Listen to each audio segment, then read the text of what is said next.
buenas noches, tengan todos y todas. Gracias por acompañarme en esta edición de Jornada Extra, que es la 1371.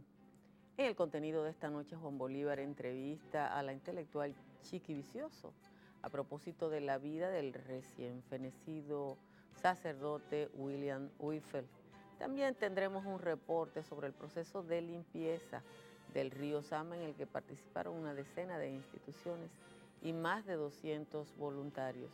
Tendremos un corto internacional sobre el arte japonesa de pintar las uñas y al final la despedida con la última parte de la vida de la llamada generación de oro, los hombres y mujeres de los 50 y los 60 que ya comienzan a desaparecer.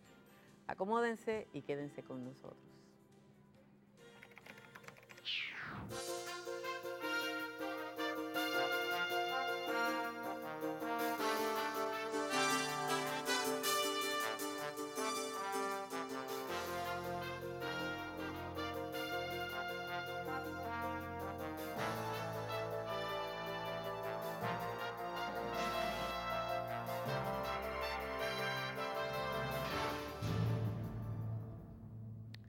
Una alianza opositora barrió con la dirección de la Asociación Dominicana de Profesores, que estaba en manos del Partido de la Liberación Dominicana en la última década. El profesor Eduardo Hidalgo, actual presidente del ADP y diputado, intentó una tercera reelección y virtualmente fue barrido por la alianza de las llamadas corrientes magisteriales, José Francisco Peña Gómez, del Partido Revolucionario Moderno, y Juan Pablo Duarte, que agrupa militantes del Frente Amplio y maestros independientes. Aunque en el primer boletín se emitió más del 21% de los votos, cuando fue ratificado posteriormente en un segundo, la diferencia entre un grupo y el otro era 55% a favor de la profesora Guante, que representa la corriente José Francisco Peña Gómez, frente a Hidalgo. La situación generada en el Partido de la Liberación Dominicana por esta derrota, que es probablemente la primera gran derrota del PLD en un frente de masas, se expresó en las redes sociales con una serie de críticas, tanto al presidente de la Cámara de Diputados como a algunos activistas de Danilo Medina y al propio ministro de Educación. Tanto el ministro de Educación como el presidente de la Cámara, que es el encargado de asuntos magisteriales del PLD, son seguidores del presidente Danilo Medina, y en ellos estuvo la decisión de mantener la candidatura de Hidalgo a pesar de su creciente impopularidad entre los maestros. Con el inicio de la semana laboral se ratificó otra protesta organizada por la Federación Nacional de Transporte La Nueva Opción. Fenatrano, liderada por Juan Uvieres, paralizó el lunes el transporte de los principales corredores urbanos de la capital y de parte de la región sur y este del país. La protesta de Fenatrano esta vez tuvo una característica muy particular, y es que los usuarios del corredor de la 27 de febrero, irritados, se sentaron en la avenida e impidieron que las personas que disponían de transporte propio pudieran hacer su tránsito hacia sus trabajos. Fue una situación muy curiosa que mostró los niveles de indignación de la población. Posteriormente, la directora del Intran, el Instituto de Tránsito y Transporte, anunció que el alza en los pasajes que se había verificado en la semana pasada fue anulada por los organismos del transporte por la presión de ellos. Eso fue desmentido tanto por las organizaciones de transporte como por los usuarios de las distintas rutas. Aparentemente, la información de que habían bajado los pasajes o de que se había sancionado a quienes lo subieron fue solo en las rutas que utiliza la dirección del Intran. Y sigue la demanda de organizaciones de la sociedad civil y grupos de presión para que la selección de los nuevos jueces de las altas cortes, fundamentalmente en el caso de la Suprema Corte de Justicia, sea para jueces de carrera. La actual composición de la Suprema Corte de Justicia tiene un alto componente de personas que ocupan esas posiciones por méritos políticos.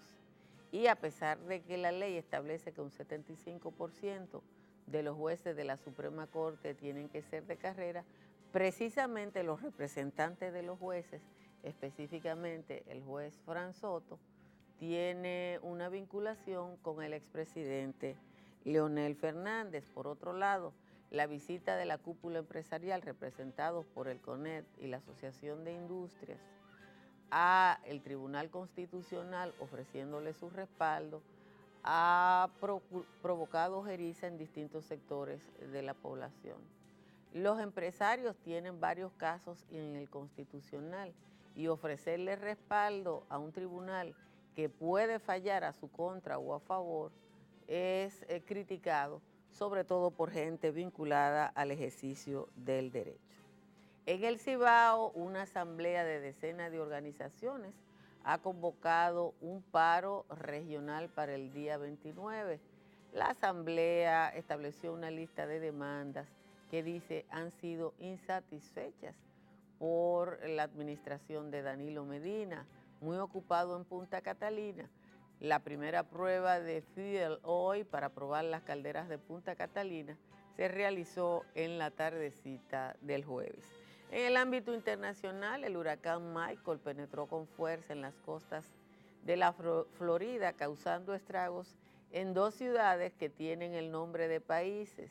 Panama City y México Bay fueron virtualmente destruidas por el paso de Michael, que entró a territorio de los Estados Unidos con categoría 4 y salió como tormenta post-tropical en la madrugada del viernes. En Haití, el sismo ocurrido en la zona norte, específicamente en la ciudad de Port-de-Paix, provocó 13 muertos y más de 300 heridos y más de 800 viviendas destruidas.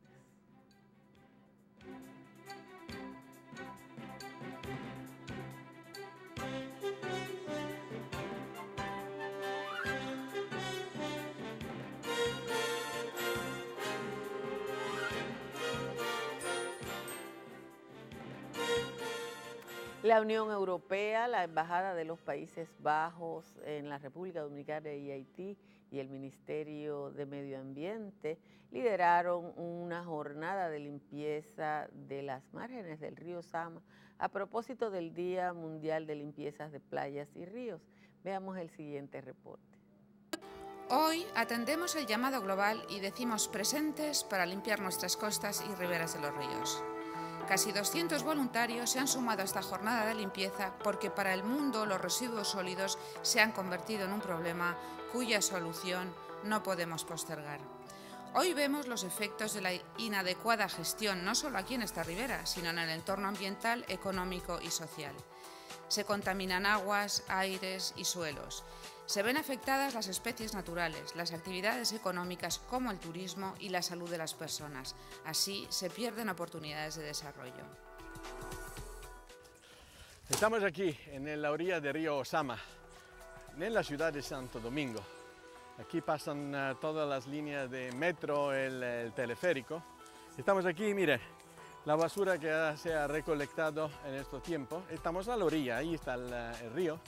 Y esto porque el barrio deja toda esta basura en la calle, después con la lluvia se acaba aquí y estamos echando una mano a la comunidad, también a la fundación que se ocupa de limpieza, con los colegas de la Embajada de Países Bajos, de Francia y de Alemania, así como voluntarios y también organizaciones del gobierno dominicano, DIGECOM, el Ministerio de Defensa Civil, ciudadanos normales que han venido aquí a dar una mano y limpiar esto y dar un mensaje claro que todo esto que está en la orilla del río después va al océano.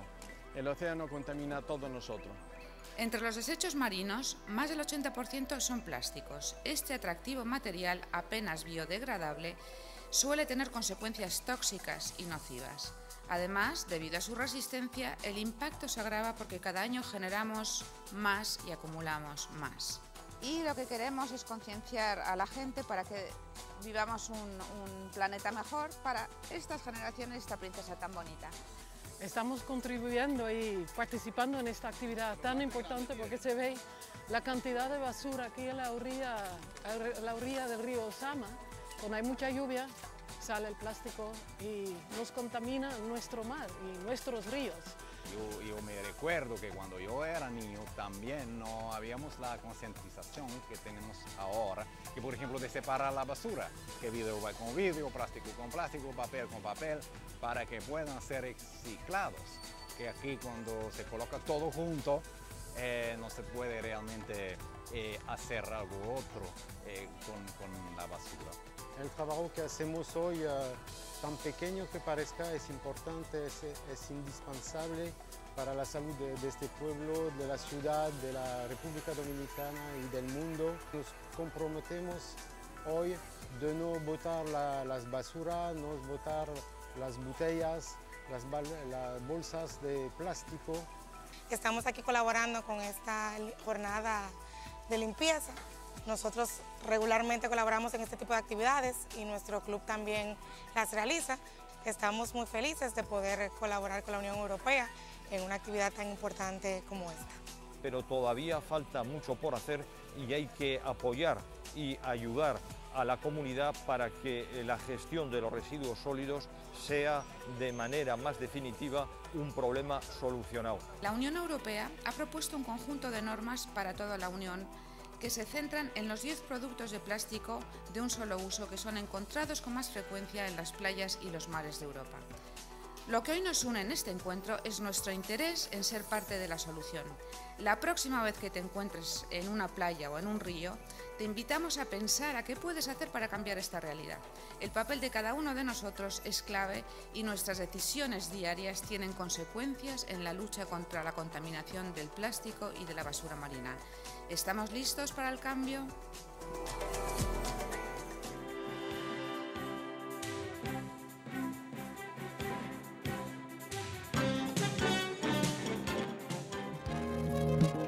Es grato tener aquí esta noche en Jornada Extra la compañía de Cherezada Vicioso, mejor conocida como Chiqui Vicioso, escritora, intelectual, luchadora democrática de la sociedad dominicana durante décadas, desde estudiante, estudió en Estados Unidos en universidades de Nueva York y allí pues se conectó con el mundo democrático de los Estados Unidos en un periodo de los años finales de los 60 y principios de los 70 de grandes convulsiones.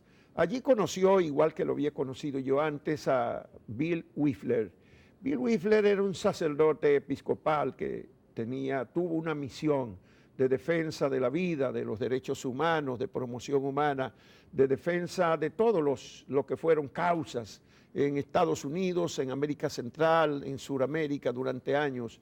Pero él tuvo una cosa especial. Bill Wipfler empezó su misión aquí en la República Dominicana como sacerdote episcopal en el año 1955, cuando se acababa de ordenar en Nueva York, y lo mandaron a la República Dominicana. Aquí vivió en La Romana, donde ejerció hasta el 63, junto con otro episcopal que fue Phil Wheaton.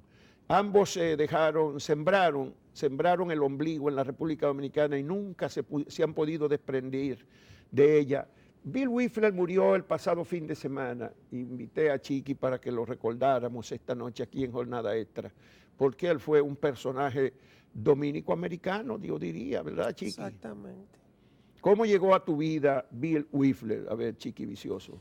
Bueno, cuando estudiaba en la universidad, entré a trabajar a NACLA, que era el North American Congress on Latinoamérica, o Congreso Norteamericano sobre América Latina, que publicaba... Un grupo de investigadores en Nueva York. Exacto, un grupo de investigadores que publicaba una revista mensual sobre América Latina, y ellos me contrataron a mí para trabajar en los archivos del Caribe y particularmente los de República Dominicana.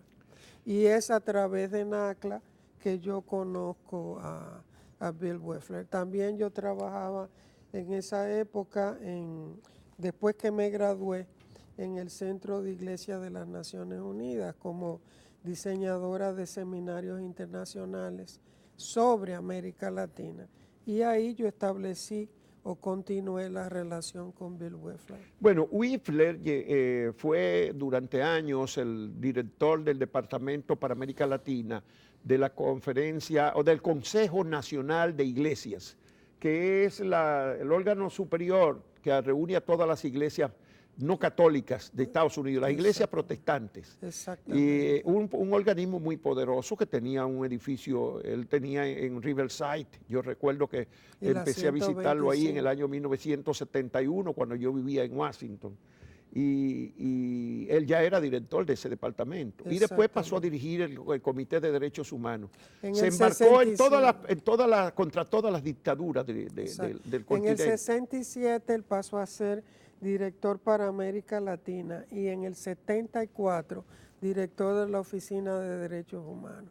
Y entonces, como tú sabes, él se embarcó. Ya en el 68 él estaba denunciando la guerra sucia en Argentina. Recuerda que se formó el Cóndor en Paraguay bajo la dictadura de Stroessner.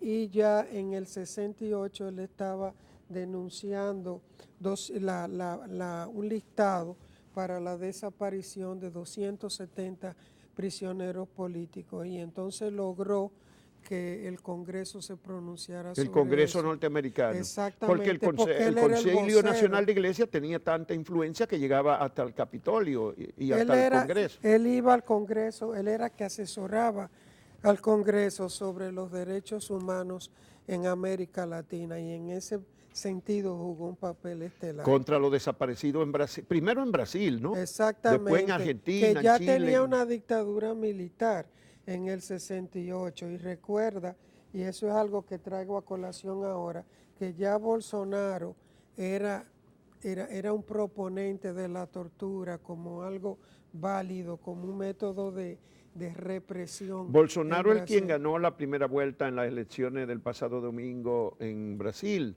que es un ultraderechista que rinde culto al militarismo, contra las mujeres, contra los negros. A una entrevistadora le dijo, no te he violado a ti porque no te lo mereces, es decir... A una periodista que lo entrevistaba. Una periodista que lo entrevistó, se ha pronunciado abiertamente contra la comunidad gay, contra los negros. Es insólito que pueda ser... Bueno, pero volviendo a Bill Weffler, Weffler también apoyó el movimiento por los derechos civiles en los Estados Unidos contra la guerra de Vietnam. Apoyó en el 1965 las manifestaciones contra la invasión de Estados Unidos en la República Dominicana. Exactamente, y testificó en contra. Pero él también apoyaba a los trabajadores. Su primera acción, cuando entró, que casi le costó el puesto, fue apoyar al sindicato de trabajadores religiosos en sus reivindicaciones laborales. De las mismas iglesias. De la misma iglesia, porque él era hijo de un cartero y de una modista. Entonces, él nunca perdió su sentido de clase, es decir, que venía de la clase trabajadora. Y así fue toda su vida. Pero ese compromiso, él le nació aquí en la República Dominicana, en sus 7 u 8 años en La Romana, y se comprometió también con los pobres, con los trabajadores azucareros, y todo eso lo llevó después por los caminos de todo el continente, porque él fue muy amigo, ¿sabe de quién? De Monseñor Romero, el arzobispo asesinado en El Salvador. Él me contó aquí en una ocasión que lo entrevistábamos en Uno más Uno, que él había estado con Romero el día antes que lo mataron a Romero. Sí, es cierto. Pues, fíjate, él empezó la relación con Romero en el 76, porque él hizo una serie de denuncias en el Congreso contra las... En el Congreso de Estados Unidos. En el Congreso de Estados Unidos, contra los gobiernos de El Salvador, de Nicaragua y Honduras, y sus violaciones a los derechos humanos. Entonces, en su trabajo sobre las violaciones a los derechos humanos en El Salvador, él entró en contacto con Romero, que en ese momento era un monseñor muy conservador. A él realmente lo apoyan para ser arzobispo porque era un arzobispo conservador. Pero luego él entra en contacto con los obreros caficultores y se da cuenta de que era un estado de semi-esclavitud y empieza a trabajar para que le mejoren los salarios. Y entra en contacto con Romero y se hacen grandes amigos. En el 80, Romero está luchando para que los soldados no sigan asesinando a mansalva a la población civil. Lo del Salvador, en términos de masacre, no tiene madre en la historia latinoamericana. Y entonces él organiza una comisión con delegados de las distintas iglesias que conforman el Consejo Nacional y va al Salvador a apoyar el llamado de Romero. Ya han asesinado un sacerdote muy importante en El Salvador y Romero es quien hace la misa y ahí él llama a los militares a parar la masacre, la carnicería. Y entonces él lleva esa delegación para apoyar a Romero, participa en la misa, dicen que es la última persona que recibió la comunión de Romero y al otro día asesinan a... En la misa también, antes de que llegara la comunión, mataron a Monseñor Romero. Eso fue el 24 de mayo de 1980. 24 de mayo. Fue de marzo, 24 de marzo de 1980. Por eso a Wipfler lo invitaron al proceso de beatificación de Romero y él llegó a ir al proceso. Sí, y lo invitaron a... porque el proceso fue hace un par de años nada más. Pero él fue. A pesar de tendría ya casi 90 años. Exactamente. Wipfler tendría casi 90 años ahora. Hay una foto de la última, bueno, no, hay varias, pero hay una color ahí de Wipfler. Ese era Bill Wipfler en sus años, digamos, 10, 15 años atrás, cuando vino por aquí, que ustedes van a ver, ahorita vamos a poner un corte de una entrevista que le hicimos aquí en Uno más Uno. Pero era un personaje, además, una cordialidad y una... Y un bailador de merengue. Y una simpatía natural, Wipfler y su esposa también. Paulina. Igual que Phil Wheaton, yo lo he visto a lo largo de los años en Washington, cuando he ido para Washington siempre veo a Wheaton. Y en Nueva York algunas veces iba a visitar a Wipfler también. Y él venía aquí y siempre me buscaba. Bueno, pero Wipfler se comprometió también con el apoyo al Comité Dominicano de Derechos Humanos que luchaba contra en los años duros de Balaguer, contra la banda y las depredaciones, contra los presos políticos. ¿Cómo fue eso? ¿Tú estabas en Nueva York cuando eso? Sí, mira, yo entré al Comité Pro Defensa de los Derechos Humanos en República Dominicana cuando mataron a Amin Abel. Entonces fue a finales del 70. Exacto, yo era estudiante universitaria, recibí una hoja suelta que distribuía el comité invitando a una protesta frente al consulado dominicano contra ese crimen. Ese comité lo coordinaba en ese momento Dinora Cordero. Dinora Cordero, hermana de Margarita Cordero. Y miembros destacados de ese comité en la época eran Juan Daniel Balcácer. Que estaba viviendo en Nueva York, que vivía en Nueva York y era parte del comité. El poeta Alexis Gómez, que también era parte. Y entonces yo entré a trabajar al comité y como trabajaba ya en la oficina de Naciones Unidas, yo entré en contacto con Bill. Él siempre tuvo una gran preferencia, un trato muy diferencial conmigo porque yo era dominicana.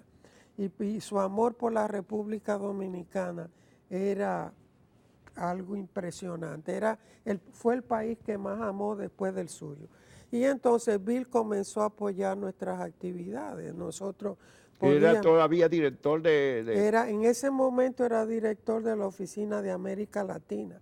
Del Consejo Nacional de las Iglesias de Estados Unidos. Exacto, solo en el 74 él se convierte en el director de la Oficina de los Derechos Humanos en el Consejo. Primero era de la Oficina para América Latina en sentido general y después del Comité de Derechos Humanos del Consejo. Exactamente. Pero él en ambas posiciones apoyó a la República Dominicana. Todo el tiempo, inclusive. Incluso con financiamiento, ¿verdad? A los presos, él por ejemplo le dio al Comité de los Derechos Humanos $10,000 para el trabajo a favor de los presos políticos En esa época $10,000 eran como 60,000 de ahora o 70,000 de ahora. Muchísimo dinero. Sí, era mucho Aún dinero. en esa época era muchísimo dinero. Sí. Y con ese dinero se pudieron inclusive organizar las grandes actividades conmemorativas de la Revolución de Abril.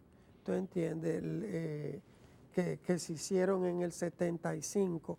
La delegación que vino aquí de los derechos humanos, donde vino Doug Hostetter, Joe Eldridge, que luego pasó a trabajar en una oficina en Washington por los derechos humanos. Doug Hostetter, que dirige la oficina de los menonitas para los derechos humanos en la ONU. Una delegación muy importante, vino un periodista del New York Times que trabajaba también la temática dominicana, y esa delegación vino aquí cuando estaban en la cárcel los dirigentes de la CGT, que ahí es donde yo conozco a Santos, que era su dirigente. A Francisco Santos. A Francisco Santos y a los otros dirigentes de la CGT que ellos vinieron a entrevistar. Ese viaje de esa comisión la auspició o se financió con ese apoyo que nos dio Bill Wefler.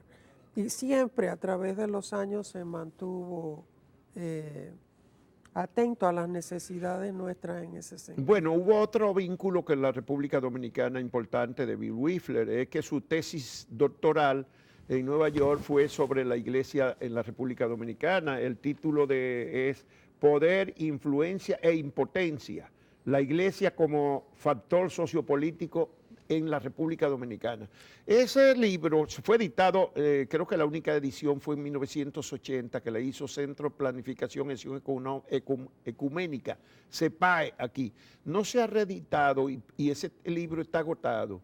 Bueno, pero el libro ese de la historia de la Iglesia Dominicana es un libro muy importante. Claro. Lo han reconocido católicos y protestantes, que él recoge mucho. Creo que tú estuviste vinculada con él, de alguna manera, con el libro también. Yo fui la investigadora. Tú fuiste investigadora local. Yo vine al país a finales del 78, cuando Guzmán me quitó el impedimento de entrada, que poca gente sabía que yo tenía. Y pude venir y entonces logré que Ornes en ese entonces permitiera que yo utilizara los archivos del Caribe, que eran los mejores del país, donde había un archivista legendario.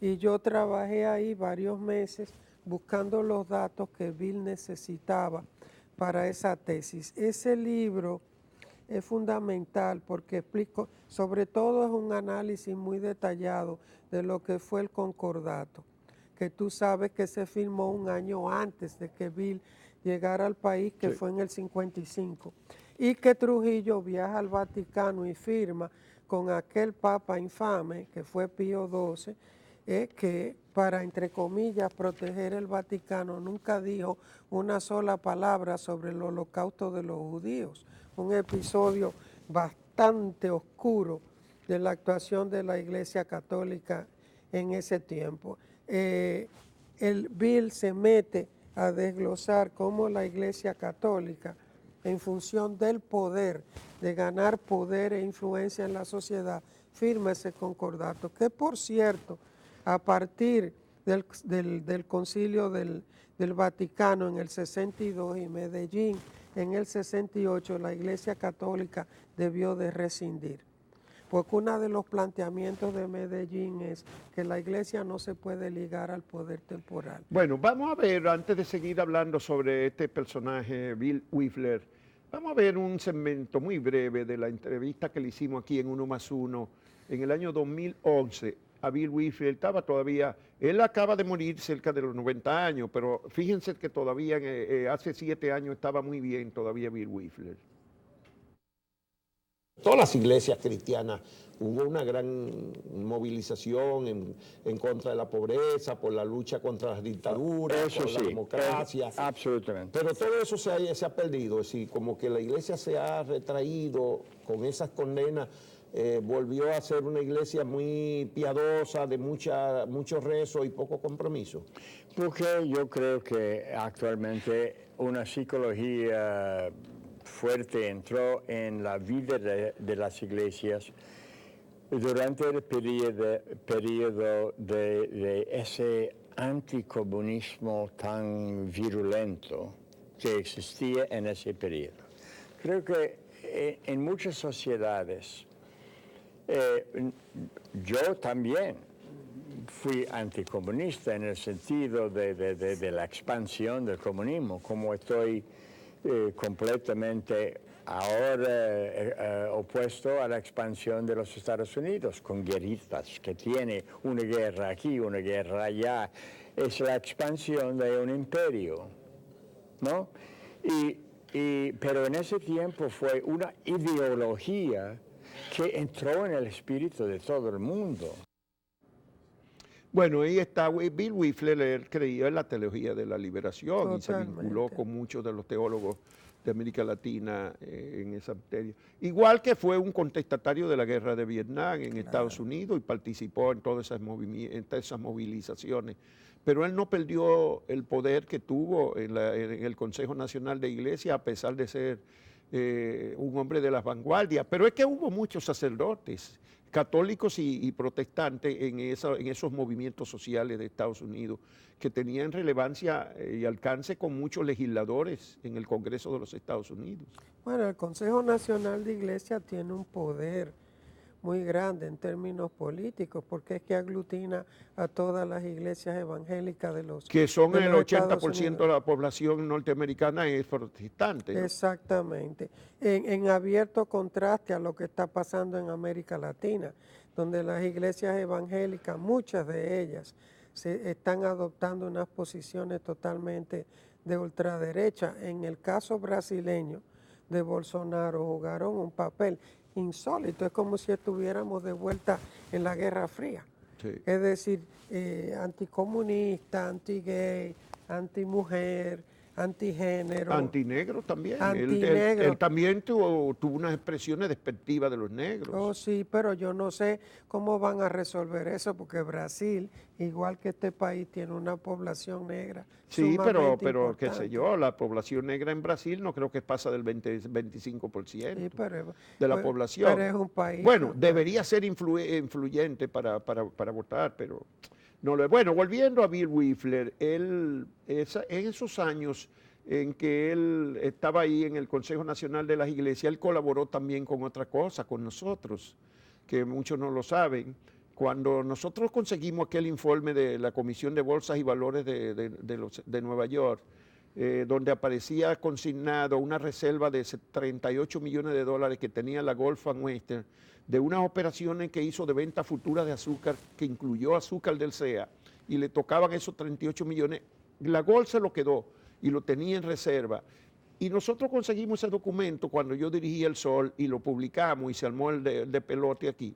El gobierno exigió a la Gulf and Western pago. Y nosotros nos nutrimos mucho a través de NACLA y de Bill Wipfler en Nueva York, de informaciones de las iglesias que eran accionistas, tenían grupos que eran accionistas en la Gulf and Western. Sí. Y reclamaron en un documento público a la Gulf and Western que devolviera el dinero a República Dominicana, y presionaron en una asamblea, y fueron a la asamblea. Y todas esas informaciones que ellos nos proporcionaron ayudaron a que finalmente la Gulf tuvo que firmar un acuerdo con el gobierno de Antonio Guzmán, donando, entre comillas, la misma suma, 38 millones de dólares, se creó un patronato que presidió el obispo de Higüey, Monseñor Polanco Brito, para invertir en la zona del este esos 38 millones de dólares. Pero se recuperaron, claro, que 38 millones de dólares de entonces son mucho más que 100 millones de dólares de hoy. Y él fue, Bill Wipfler también, y las iglesias donde él influenciaba a los accionistas, fueron importantes en esa jornada.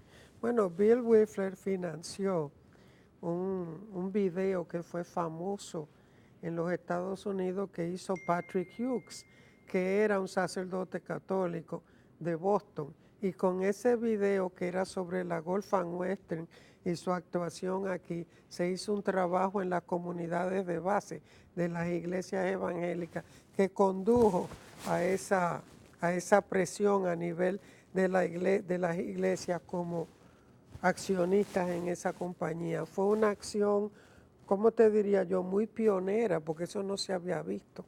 Acuérdate que eso se hizo igual con Sudáfrica, cuando empezó la gran lucha contra el apartheid, que se realizó a nivel de las iglesias, todo un cuestionamiento del financiamiento, de la participación de las iglesias en corporaciones que tenían que ver con ese régimen. Bueno, a Chiqui y a mí nos queda una pena porque Bill Wifler estuvo en contacto con nosotros este año y en abril habíamos fijado hasta una fecha, fue en abril que iba a venir. Para reeditar su libro. Porque él quería, y además él dijo que quería venir a despedirse. Él dijo que quería venir a morir aquí. A morir aquí, dijo. Que su médico no lo quería dejar salir de los Estados Unidos porque había estado muy grave durante varios meses en un hospital, pero que él le había dicho que él quería venir aunque se muriera, porque si se moría aquí iba a ser una felicidad para él. Fíjate cuánto Pero él amaba. me dijo que el médico le había prohibido coger el avión, ya cuando teníamos hasta fecha puesta para hacer una revisión del libro, de su libro. Y yo iba a conseguir la única copia que él me dijo que hay en la biblioteca aquí de la Iglesia de la Trinidad, exactamente, de los que ellos episcopales. deberían de reeditar, porque eso sería un aporte tremendo a la comprensión nacional de lo que es el papel de la Iglesia Católica. Y yo aprovecho que Osorio, que es un arzobispo que se ha distinguido, inclusive viene de esa región, y se distinguió por su trabajo a favor de los pobres, para que Osorio y la Iglesia también apoyen la reedición de ese texto, porque una de las cosas que plantea la necesidad de rescindir el concordato, que no tiene, cuando tú agarras los términos de ese concordato, tú te caes de la silla, en términos de lo que son los acuerdos de la Iglesia Católica con el Estado, el financiamiento de las construcciones de iglesias, casas de los obispos, las subvenciones mensuales, la exención fiscal y algo gravísimo, el hecho de que al clero no se le puede someter a lo que se llama justicia ordinaria o justicia para toda la ciudadanía cuando cometen barbaridades como la pederastia, y si lo someten a la justicia no lo pueden meter preso con los demás presos, hay que darle un tratamiento especial. Todo eso, si se parte de Medellín en el 68, hay que eliminarlo, porque la iglesia, inclusive las iglesias evangélicas, tienen el derecho a protestar y a sentirse mal, porque ellos no son parte de ese festín. Bueno, y no creo que lo quieran ser. Chiqui, muchas gracias. Hemos reunido esta noche aquí en Jornada Extra, Chiqui Vicioso y yo, para rendirle homenaje a este ser humano extraordinario que fue William L. Wifler, que falleció hace una semana en Nueva York. Se había retirado hace 2 años, le hicieron un homenaje en el mismo seminario donde lo ordenaron, y en ese homenaje pues se le rindió culto a toda su vida de lucha. Y dice que era un hombre de 9 vidas, dijo el reverendo Collins al dedicarle el homenaje, que era un hombre de 9 vidas. Y lo declararon como casi un santo de los derechos humanos. Joe Eldridge me escribió una nota muy acongojada donde dijo: siempre fue uno de mis héroes y es para nosotros un santo. Y para nosotros también Bill Wifler fue un testigo de su época, un testimonio viviente del compromiso cristiano, un cristiano de cuerpo entero y de alma inmensa, que se entregó por donde quiera. Aquí en La Romana hay gente que lo recuerda, todavía gente mayores, y en las iglesias también.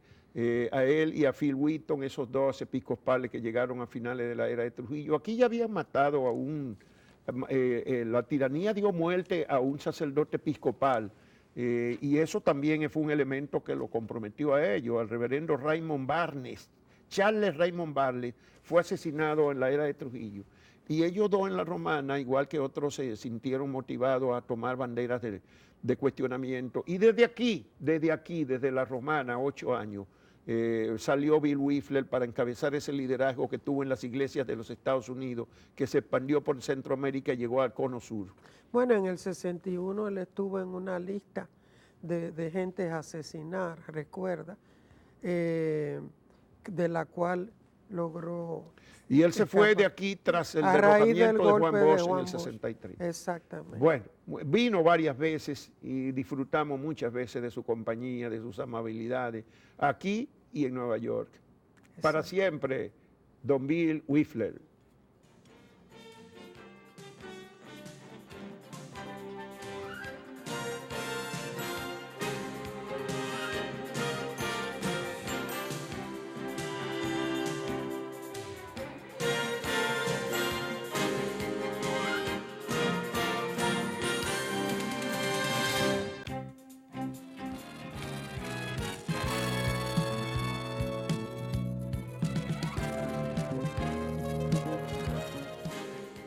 Calificación que les caracteriza, los artesanos japoneses han convertido el esmalte de uña en una artesanía de alta calificación porque han convertido sus diseños en miniaturas de una vida muy corta.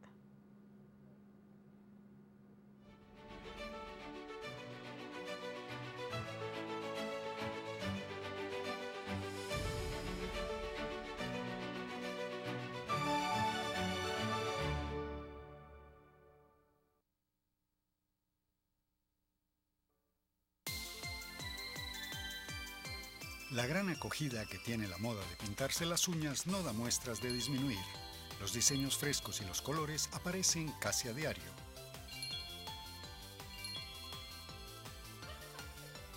Los salones de uñas de hoy ofrecen mucho más que la simple manicura y el cuidado de las uñas. Y están en todas partes, desde centros comerciales a estaciones de tren. Para decorar sus uñas es seguro que hay un salón a solo unos minutos. Las uñas decoradas no son solo para fiestas o eventos, son habituales en la vida de mujeres de todas las edades. En mi trabajo muchos de mis clientes son mujeres, por eso es importante que mis uñas estén siempre bien cortadas y luzcan atractivas. Los salones para las más jóvenes adornan incluso sus uñas con conocidos personajes de anime. La tecnología de las uñas en Japón tuvo un dramático avance con la invención del gel de uñas. Se usa una resina especial que endurece cuando se expone a luces LED ultravioleta. El gel se endurece rápidamente y así otros colores y diseños pueden ser pintados de inmediato encima o superpuestos. El compresor de aire puede ser usado para crear gradaciones, y geles de colores diferentes pueden ser mezclados para lograr un efecto de mármol. El único límite es la creatividad del artista de uñas. Para producir efecto de escultura se pueden poner gruesas capas de gel. Y como el gel es adherente, se pueden pegar diferentes objetos decorativos. Las diminutas aplicaciones que se usan para las uñas pueden ser adquiridas en muchas tiendas. La moda japonesa para las uñas es vista ahora como un arte y es reconocida en todo el mundo por su creatividad y estilo.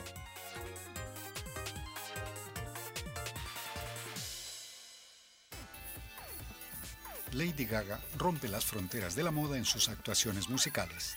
Esto incluye sus uñas, y para eso confía en la artista japonesa de uñas Aya Fukuda.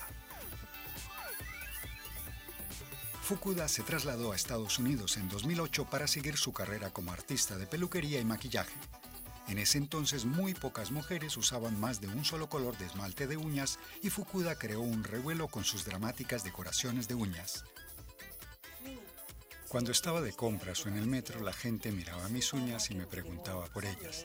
Nadie había visto unas uñas decoradas así antes y todos querían saber cómo hacerlas. Lo mismo sucedió cuando Fukuda estaba trabajando con las manos de Lady Gaga.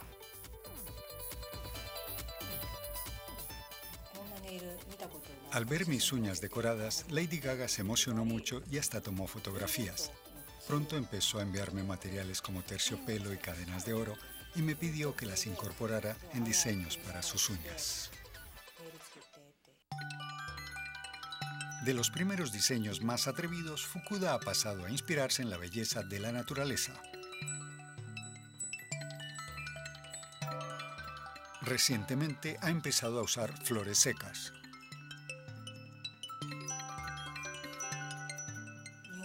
Creo que los artistas japoneses de uñas tienen una ventaja cultural. Hemos sido entrenados para pintar diseños muy finos y elaborar objetos muy pequeños y detallados. ¿Y no cree usted que la belleza de uñas como estas es muy japonesa? Soy un artista que hace actuaciones y las uñas son mi escenario. Nuevos diseños de Aya Fukuda y otros artistas japoneses de uñas son seguidos en las redes sociales por fans de todo el mundo.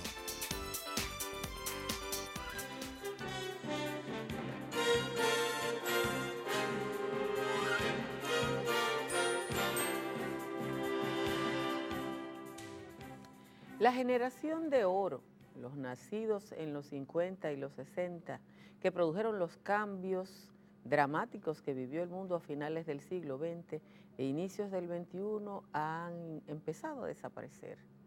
Este reporte cuenta este momento de la historia y lo que significa para todos y todas. Con este reporte despedimos esta edición de Jornada Extra. Nos encontramos de nuevo el próximo domingo a la misma hora.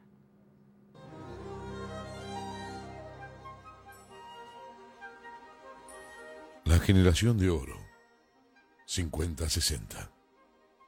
Nos estamos yendo. ¿Y ahora quién nos va a sustituir? Nosotros que tenemos más de 50 o 60 años, somos una generación única. Y espero que alguna vez pueda venir otra igual. Porque somos la última generación que oyó a sus padres, a sus tíos, a sus abuelos. También los respetábamos, así como a nuestros profesores, a las personas más viejas. Y amábamos de verdad. Teníamos nuestros marcantes y no eran de respeto. La música que oíamos no agredían. Y sí, esa era música. Nosotros atravesamos la era del rock, Woodstock, hippies, la hierba, viajes a la luna y muchas guerras que no eran nuestras. Crecimos tutelados por los militares, estudiamos en escuelas, colegios y universidades públicas. No había seguros médicos privados. Jugábamos en las calles. Teníamos 3 meses de vacaciones. Tuvimos novios, novias. Y muchos de nosotros se casaron con el primer o la primera.